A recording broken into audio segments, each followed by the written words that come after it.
안녕하세요. 축구 전문 기자 한준입니다. 이제 2021-2022 시즌 유럽 축구가 마지막 주말을 남겨두고 있습니다. 독일 분데스리가가 먼저 종료한 가운데 잉글랜드 프리미어리그, 스페인 라리가, 이탈리아 세리에 A, 그리고 프랑스 리그 앙까지 유럽 5대 리그 중에 4개 리그가 오는 주말에 최종 라운드를 통해 모든 순위표가 결정되는데요. 이와 맞물려 본격적으로 유럽 축구의 여름 이적 시장이 시작되죠. 여름 이적 시장 기간은 유럽 축구뿐만 아니라 전 세계 선수들, 전 세계 리그의 선수들이 옮길 수 있는 이적 시장이 열리게 되는데요.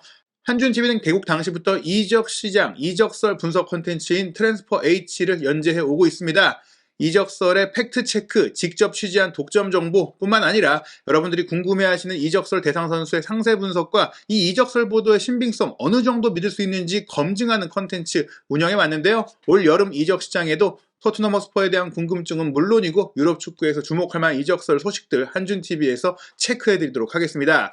이번 시간에는 토트넘과 연결된 일본 대표 미드필더 카마다 다이치에 대한 이야기인데요. 많은 분들이 지금 포털 뉴스를 통해서 카마다를 토트넘이 원하고 있다. 손흥민과 한일 듀오가 결성될 수 있다. 이런 얘기들이 나오고 있어요. 카마다 선수가 이전에도 토트넘과 연결됐던 바가 있는데 공교롭게도 이날은 카마다 선수가 우승컵을 또 들어 올리면서 본인의 주가를 또 높였습니다. 바로 프랑크푸르트의 유로파리그 우승인데요. 그 얘기부터 시작해보겠습니다. 프랑크푸르트가 한국 시간으로 19일 새벽에 열린 스코틀랜드 클럽 레인저스와의 2021-2022 시즌 유로파 리그 결승전에서 1대1 무승부 이후 승부차기 5대4로 승리를 했는데요. 스페인 세비야에서 열린 경기였고 프랑크푸르트가 사실은 우승할 거라고 기대했던 사람들이 많지 않았었어요. 워낙에 오랜 역사 동안 유럽 무대에서 우승컵을 들지 못하고 있었는데 정말 극적인 우승을 차지했습니다. 바르셀로나라든지 웨스트햄이라든지 이런 팀들의 우승 가능성이 점쳐졌는데 줄줄이 탈락을 했고 프랑크푸르트와 레인저스라는 예상치 못했던 결승전 라인업이 펼쳐졌는데요.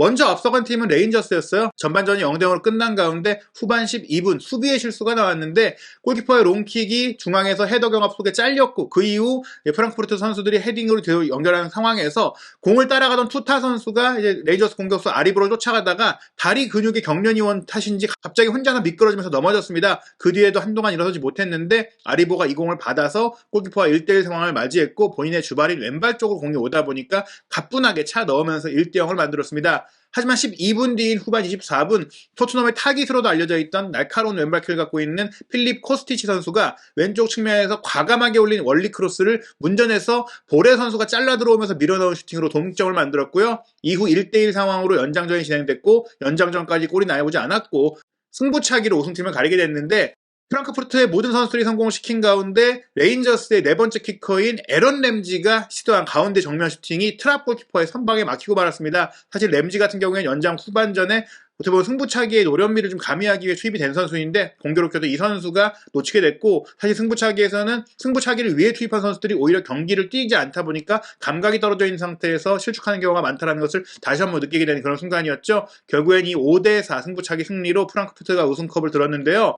프랑크푸르트는 국내 팬들에게도 매우 친숙한 팀입니다. 차범근, 독일 축구의 레전드인, 또 한국 축구의 레전드인, 아시아 축구의 레전드인 차범근 선수가 과거에 활약을 했던 팀이고 그 당시에 이제 유로파컵의 전신인 유에파컵에서 우승을 했었죠. 1979-1980 시즌에 사상 첫 유에파컵 우승을 이뤘고 이 대회가 이후 유로파리그로 이제 이름을 바뀌었는데 42년 만에 이룬 우승입니다. 그 전에 유럽 대항전 성적은 1960년에 유로피언컵 챔피언스리그 전신 대회에서 준우승을 차지했던 것이고 실질적으로 유럽 대항전 우승이 한 번밖에 없던 상태에서 두 번째 우승을 차지했으니까 정말 역사적인 일이라고 할 수 있겠는데요. 이번 우승에도 아시아 선수의 기여가 있었습니다. 42년 전에는 차범근이 있었다면 현 시점에서는 일본인 선수 2명이 출전을 했는데요. 카마다 다이치가 풀타임 소화를 했고 또 하세베 마코토 선수 프랑크푸르트에서 또 활약을 했고 볼프스부르크에서 구자철 선수와도 함께 했었고 분데스리가에서 정말 오랜 시간을 소화하면서 아시아의 선수의 각종 기록을 또 깨고 있는 선수인데 이 선수가 아까 말씀드린 선제골 실점 상황에서 실수를 했던 투타 선수가 빠지면서 들어가서 노련하게 그 이후에는 무실점 경기를 하는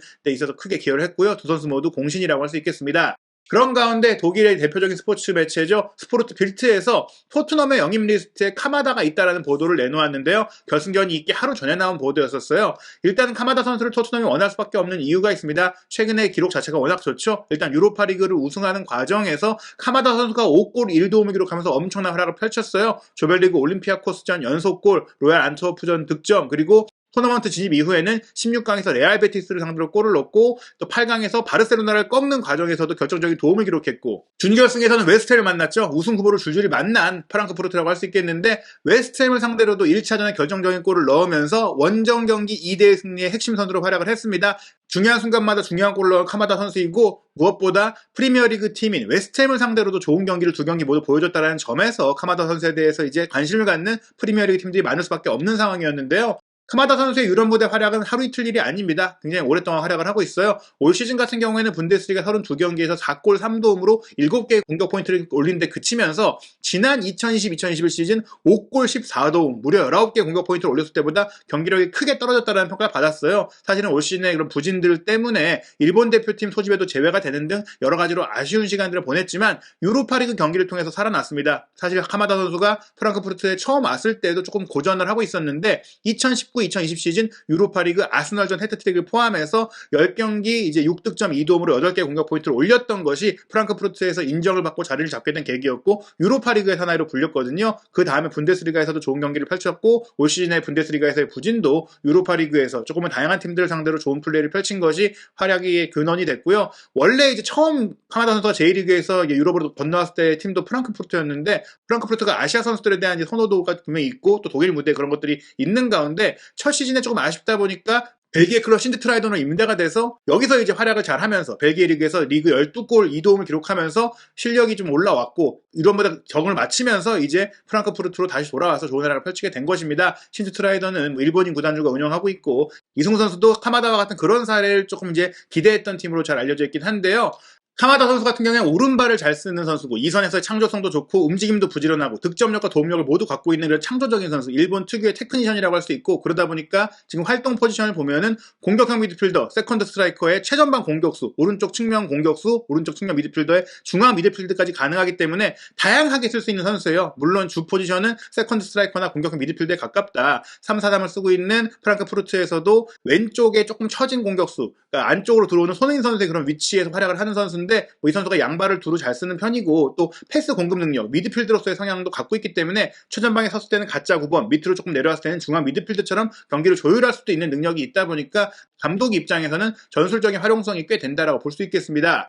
토트넘의 이적설 기준 현재 포진도를 보자면 3-4-3 포메이션을 쓰고 있기 때문에 프랑크푸르트에서의 전술과 미세하게 다를 수는 있어도 토트넘에 왔을 때 적응하는데 크게 문제는 없을 것으로 보이고요. 토트넘의 3톱이 손흥민, 케인, 쿠루셉스키인데 그 백업 공격수가 베르바임과 모우라잖아요. 여기에 이제 발렌시아 임대를 마치고 돌아올 브라이언 힐 선수가 있는데 베르바임 같은 경우에는 꾸준한 경기 출전을 원하기 때문에 이적할 가능성이 높게 점쳐지고 있고 루카스 모우라 같은 경우에는 아직 뭐 그런 얘기들이 없지만 사실 지난해 여름에도 중동으로의 이적설이 있었고 그 당시에는 이제 공격수 영입이 잘 원활히 이루어지지 못하는 과정 속에서 또 가레스 베일이 나간 상황 속에서 모우라가 없으면 측면 공격을 책임질 선수가 없었기 때문에 모우라가 주전으로 올라섰고 실제로 프리시즌 기간부터도 케인도 뛰지 못하는 상황 속에서 손흥민, 모우라의 그 존재감이 컸었거든요. 그랬던 시점과 지금의 시점은 많이 달라졌어요. 모우라도 이제 출전 시간이 많이 부족하고 여러 가지로 콘테 감독의 축구에는 좀 안 맞는다는 얘기가 나오고 있기 때문에 만약에 베르바임과 모우라가 모두 나가게 된다면 측면 공격 자원, 특히 손흥민 선수와 쿨루세스키 선수의 자리를 함께 볼 수 있는 선수가 무조건 필요하다. 그렇기 때문에 사실 지금 프랑스 리그에서 잘하고 있는 때리에 선수라든지 또 이번 카마다 같은 선수가 전천후 이선 자원으로서 거론이 되고 있는 것 같은 상황입니다. 카마다 선수의 이적설이 또 한 번 크게 제기된 이유는 카마다 선수의 계약 기간이 1년밖에 남지 않았기 때문입니다. 2017년 여름에 프랑크푸르트와 계약을 했고 2020년에 활약을 통해서 계약을 연장했어요. 그러면서 2023년까지 계약을 연장한 상태이고 지금 이제 프랑크푸르트가 재계약을 하려고 한다고 해요. 왜냐하면 지금 재계약을 하지 않는다면 내년 여름에 공짜로 풀어줘야 되는 상황이 되기 때문에 재계약을 할 건지 아니면 이적할 건지를 결정해야 되는 순간에서 이적 제안도 분명히 카마다에게 오고 있는 상황이라고 볼 수 있겠습니다. 말씀드린 대로 워낙에 유로파리그에서 활약도 좋았고 이미 몇 년간 꾸준히 실력을 보여준 데다가 일본 기업 스폰서가 당연히 또 따라올 수 있고 일본 지역 내 마케팅이 가능하거든요. 손흥민 선수를 통해서도 워낙에 많은 기업 스폰서가 한국 쪽에서 들어가고 있긴 해도 일본 선수들은 더더욱 그런 효과를 많이 누릴 수 있기 때문에 또 현지 관광객이라든지 앞으로 토트넘이 선수단을 운영하는 데 있어서도 이런 일본 쪽의 수익을 또 만들 수 있는 아시아 쪽에서 영향을 키울 수 있는 상황이기 때문에 카마다에 대한 관심이 있을 수밖에 없고요. 그렇기 때문에 사실은 이전에도 카마다 선수에 대해서는 토트넘이 관심을 갖고 있다는 보도들이 계속 나왔었어요. 실제로 이제 2019년에서 2019년으로 넘어가던 시점에 카마다 선수가 재계약을 하기 전이죠. 코로나19 팬데믹 때문에 오랫동안 이제 경기가 중단이 됐잖아요. 카마다 선수가 2020년 9월 달에 프랑크푸르트와 재계약을 하게 되는데 그때도 계약 만료를 앞둔 시점에서 사우스햄튼도, 레스터시티도, 토트넘도 관심을 보였습니다. 하지만 이제 코로나19 상황으로 인해서 여러 팀들이 재정적으로는 확실치 못한 상황이 되다 보니까 앞날이 불투명하다 보니까 이런 제안들이 제대로 구체화되지 못했고 결국 카마다 선수도 직접 나의 에이전트가 많은 이야기를 나눈 걸 알고 있다고 했고 토트넘에 대안이 왔던 것도 어느 정도 조금 믿을 수 있는 부분에서 얘기가 나왔지만 그때는 무산이 됐고요. 그리고 나서 이제 코로나19 팬데믹 상황이 어느 정도 정리가 되고 지난해 여름에 또 이적설이 다시 한번 나왔거든요. 왜냐하면 카마다 선수가 한창 주가가 올라갔고 또 말씀드린 대로 계약 기간이 2년 남은 상태에서 그 시점에서는 카마다 선수가 이제 조금 옮기고 싶은 조금 큰 팀으로 좀 가고 싶은 독일 분데스리가보다 조금 더 높은 수준의 높은 랭킹에 있는 리그로 가고 싶은 의지를 표명했고 그러면서 세비야도 관심을 가졌고 토트넘도 관심을 가졌고 이 팀들은 여전히 지금도 관심을 갖고 있어요. 특히 유로파리그 결승전이 세비야에서 열렸기 때문에 카마다의 활약을 또 직접 지켜볼 수 있는 기회도 됐을 텐데요. 어찌됐거나 이런 관심들이 있다라는 것들이 지금 다시 한번 빌트를 통해 보도가 됐습니다. 한국 선수와 일본 선수의 듀오는 유럽 무대에서 좀 좋은 기억들이 많이 있는데요. 독일 분데스리가의 마인츠 시절에 구자철, 박주호 선수와 함께 오카자키 신지가 정말 좋은 관계를 이루면서 좋은 시너지 효과를 냈었고 구자철 선수도 그 이후 분데스리가 경력이 좋았었고 또 아우크스부르크에 들어가서 레전드로서 계속해서 활약을 했고 박주호 선수도 도르트문트로 갔고 오카자키는 레스터시티로 가서 프리미어리그 우승도 경험을 했고요. 또 잘츠부르크에서는 미나미노와 황희찬 선수가 홀람과 함께 오스트리아 리그를 그야말로 씹어먹고 챔피언스리그에서도 잘하고 황희찬 선수는 현재 울버햄튼에 와 있고 미나미노는 현재 리버풀에 와서 또 여러 우승들을 함께하고 있는 그런 상황이다 보니까 한국, 일본 선수들은 아무래도 뭐 피부색도 같고 문화적으로도 유럽 선수들보다는 조금 가깝기 때문에 타향살이를 할 때 서로 많이 의지를 하고 사적으로도 친하게 지내는 경우들이 많다 보니까 만약에 카마다가 이제 토트넘에 오게 될 경우에는 손흥민 선수와도 그런 또 관계를 맺을 수 있다 뭐 이렇게 좀 볼 수가 있겠고 그런 부분들을 뭐 일본 팬들은 기대할 수도 있을 것 같은데요. 일단 이 스포르트 빌트의 보도가 영국 언론 쪽에서는 영입할 수 있을 것이다 이렇게 나오고 있고 또 그런 보도를 한국 언론에서 받았을 때는 카마다가 토트넘에서 한일 듀오를 결성할 수 있다 이렇게 얘기가 나오고 있는데 실제 빌트의 보도 내용을 상세하게 살펴보면 토트넘의 영입 리스트에 있는 것도 맞고 세비야도 원하고 있지만 빌트가 판단한 정보에 따르면 카마다는 남게 될 것이다. 재계약에 합의할 것이 유력하고 이적하지 않을 것이다 라고 얘기를 하면서 카마다가 남을 거다라고 보도를 하고 있어요.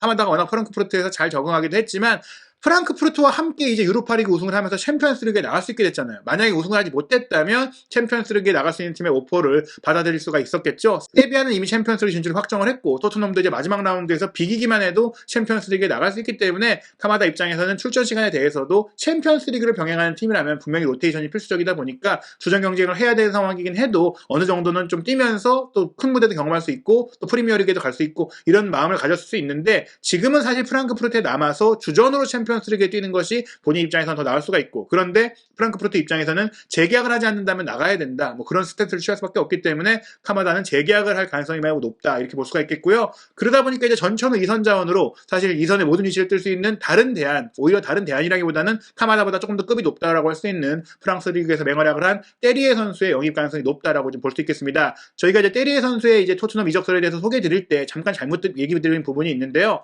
프랑스 리그앙은 1, 2, 3위까지만 챔피언스 리그에 나갈 수 있고 1, 2위만 본선 직행이고 3위는 예선전을 치러야 되기 때문에 현재 4위인 렌은 마지막 경기를 이기고 마르세유와 모나코가 못 이기길 바라야만 3위가 될 수 있는 상황이에요. 그러다 보니까 굉장히 불리합니다. 게다가 마르세유는 스트라스부르와 경기하고 랑스는 모나코와 경기를 하기 때문에 이 팀들이 최소한 무승부를 거둘 수 있는 그런 상대 팀이고요.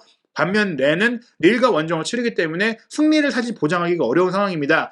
골득 실차에서 렌이 앞서기 때문에 마르세유와 모나코가 패배하고 렌이 이긴다면 렌이 이제 거의 뭐 2위까지도 올라갈 수 있는 그런 상황이긴 한데 지금의 흐름으로 봤을 때는 챔피언스리그 진출이 불투명하고 때리에 선수의 계약 기간이 2025년까지 길게 남아있긴 하더라도 렌 입장에서도 챔피언스리그에 나간다면 그 대회를 준비하기 위해서라도 때리에를 지키려고 하겠지만 챔피언스리그에 못 나가고 유로파리그를 치르는 상황이 된다면 지금 한참 주가가 높아졌을 때 매각할 수 있는 가능성도 없지는 않다. 또 때리의 입장에서도 챔피언스리그에 나가는 팀의 제안이 온다면 충분히 고민을 할 수밖에 없다라고 볼 수 있겠고요. 그런 상태에서 토트넘의 오퍼가 진지하게 온다면 때리 선수가 렌에서 토트넘으로 옮길 수 있는 그런 가능성은 충분히 있다고 볼 수 있겠습니다. 그래서 현 시점에서는 카마다가 챔피언스리그에 나가게 됐기 때문에 토트넘의 공격진 영입 대상으로 봤을 때는 카마다의 가능성은 낮고 오히려 때리의 상황을 지켜봐야 된다. 이렇게 정리해드릴 수가 있겠습니다. 한준TV는 계속해서 트랜스퍼 H를 통해서 이적설 보도의 실제 원문까지 살펴보고 공신력도 체크해드리고 또 저희가 직접 취재한 정보가 있다면 독점적으로 소개해드릴 예정이니까요. 올 여름 유럽 축구 이적 시장에 관심 있는 소식들 한준TV에서 확인해주시기 바랍니다.